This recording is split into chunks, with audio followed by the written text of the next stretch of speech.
Pitcher, who worked in the office of Harvey Maxwell, broker, usually allowed his face to show no feeling. This morning he allowed his face to show interest and surprise when Mr. Maxwell entered. It was 9:30, and Mr. Maxwell was with his young lady secretary. "Good morning, Pitcher," said Maxwell. He rushed to his table as if he were going to jump over it. Then he began to look at the many, many letters and other papers waiting there for him. The young lady had been Maxwell's secretary for a year. She was very beautiful and very different from most other secretaries. Her hair always looked plain and simple. She did not wear chains or jewels. Her dress was gray and plain, but it fitted her very well.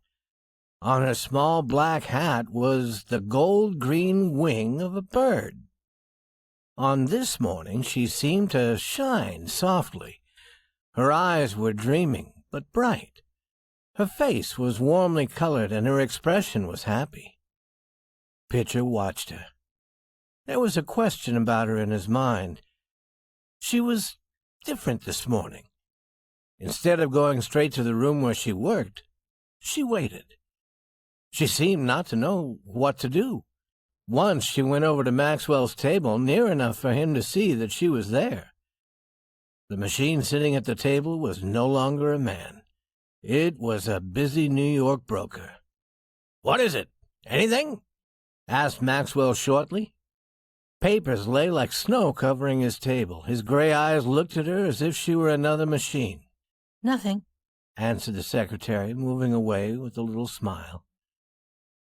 "Mr. Pitcher," she said, "did Mr. Maxwell talk to you yesterday about getting another secretary?" "He did," Pitcher answered.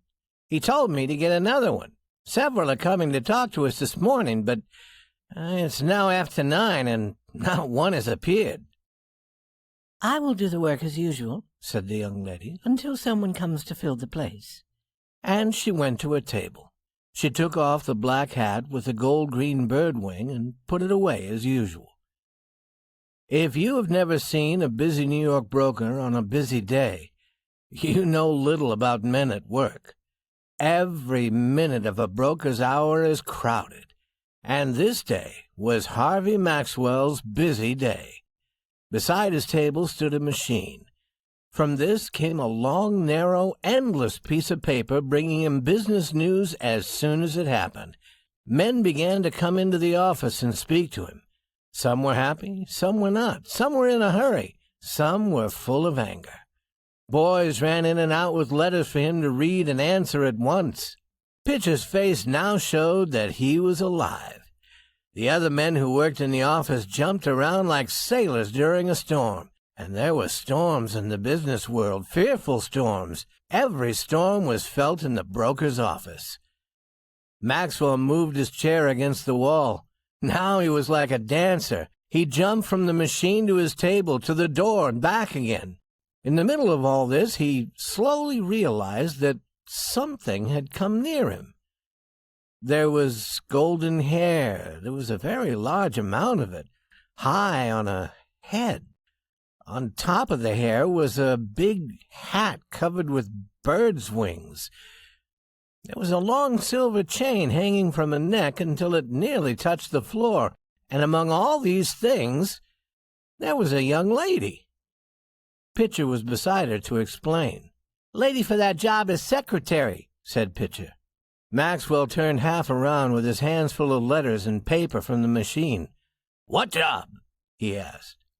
"Job as secretary?" Pitcher said again. "You told me yesterday to have someone sent here this morning." "Are you losing your mind, Pitcher?" said Maxwell. "Why should I tell you anything like that? Miss Leslie is a perfect secretary. She can keep the job as long as she wants it." To the young lady he said, "There is no job here." And to Pitcher he added this order, "Tell them not to send any more, and don't bring any more in here to see me." The silver chain left the office, hitting chairs and tables with anger as it went. Pitcher said to another man in the office that Maxwell was more forgetful every day. The rush of business grew wilder and faster. Maxwell was working like some fine, strong machine. He was working as fast as he could. He never had to stop to think. He was never wrong. He was always ready to decide and to act. He worked as a clock works. This was the world of business. It was not a human world, nor the world of nature. When the dinner hour was near, things grew quieter. Maxwell stood by his table with his hands full of papers and his hair hanging over his face. His window was open, for it was the time of the year when the weather was beginning to turn warm, and through the window came a soft, sweet smell of flowers. For a moment the broker was held there, without moving, for this smell of flowers belonged to Miss Leslie. It was hers, and hers only. The smell seemed almost to make her stand there before him.